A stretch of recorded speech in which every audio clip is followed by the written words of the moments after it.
nói chung là bé và phần dọc luôn này phần dọc nó tôi chỉ là chỉ tao là thay cái mắc thứ nó là cái bé cho nó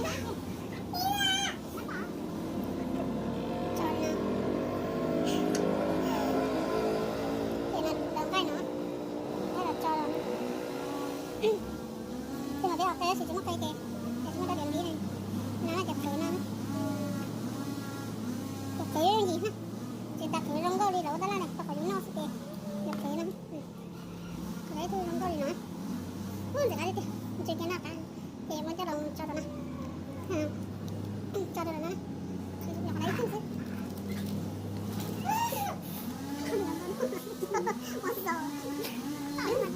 cái tổ đê này cái tổ đê thì tổ này thì có phải là cho là cái nó là cái mặt thứ hay là đây là bị nó không do kia nó giờ nó do rau nhà sạch là tôi lọt rau này yang cây có cuốn cái gì nó cây thế rồi nó này để nó loại nó sạch sẽ còn nó sẽ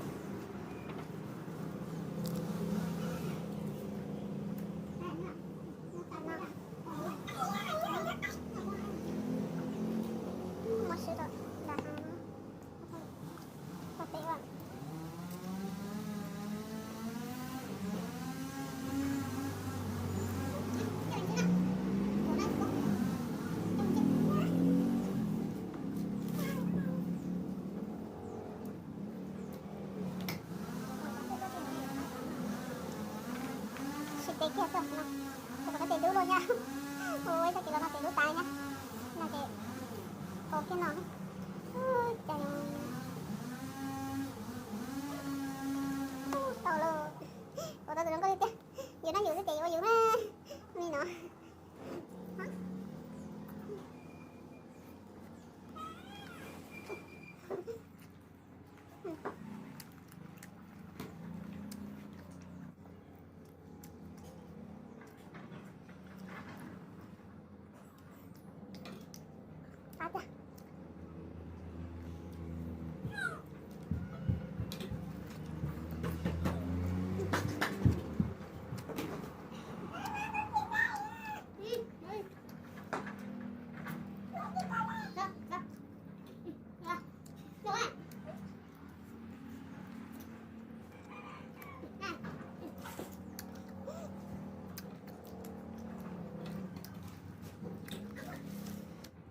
bên nó bệt thằng con này ha, bệt nó bệt thằng con này là cho đây à, nó đây, đúng nó đây mà có yêu chung, ui, làm thằng của lũ nữa.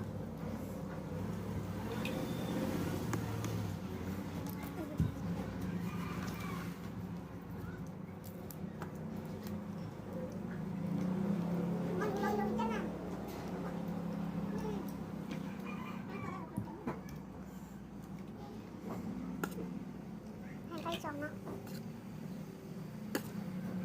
Con nãy em đi để nó cũng mãn hả? Dạ con. Dạ.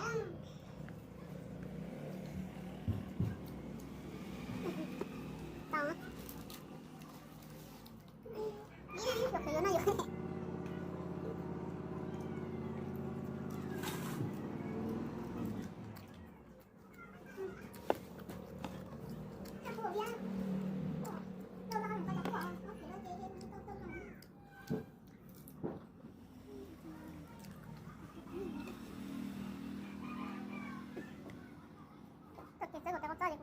Đầu lắm nọ.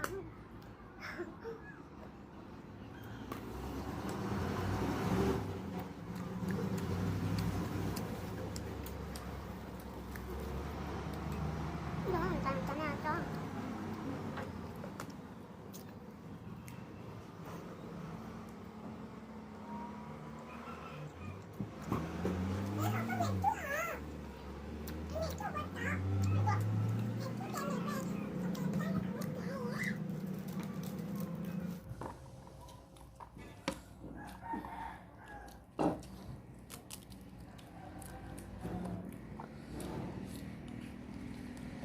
Aku makan itu gocong kau nak.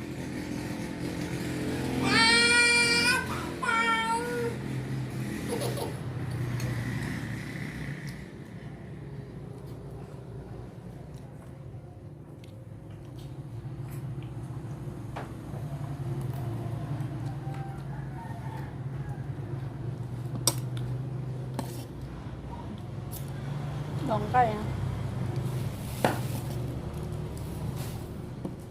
เก๋หม้อข้าวปุ้นเหมือนกันเจ้า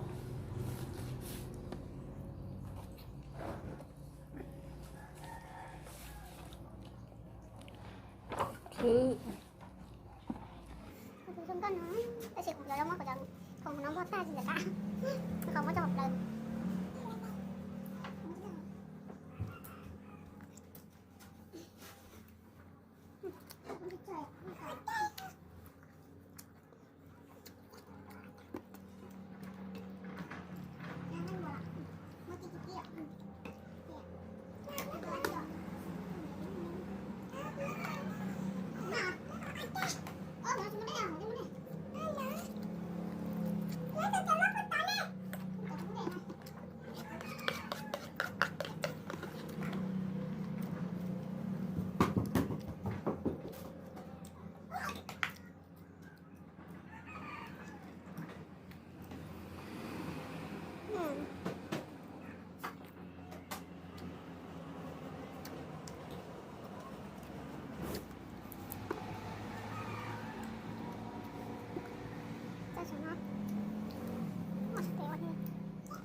Hết chưa? À, thế nào?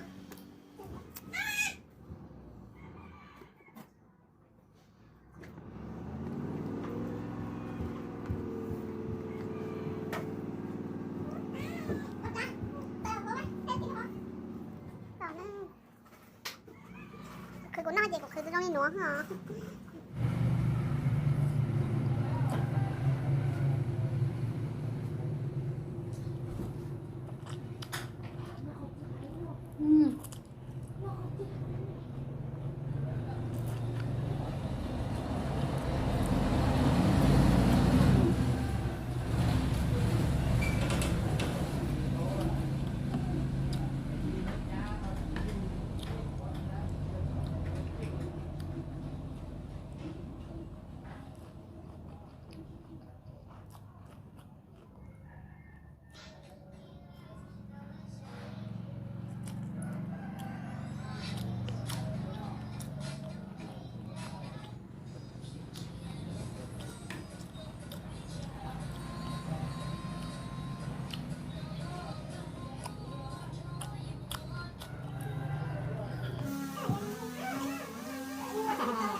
lo thì tiếc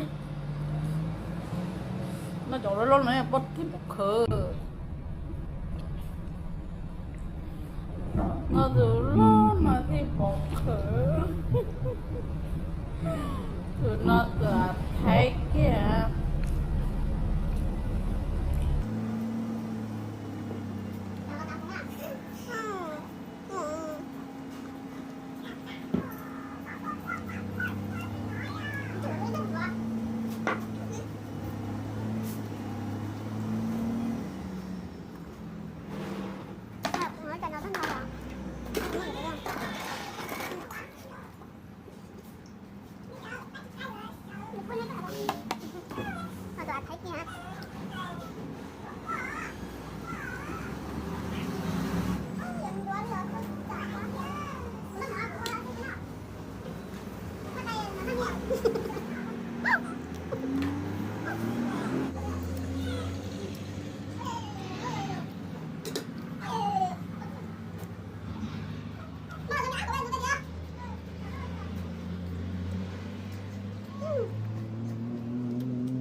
nó chưa có nước khác không?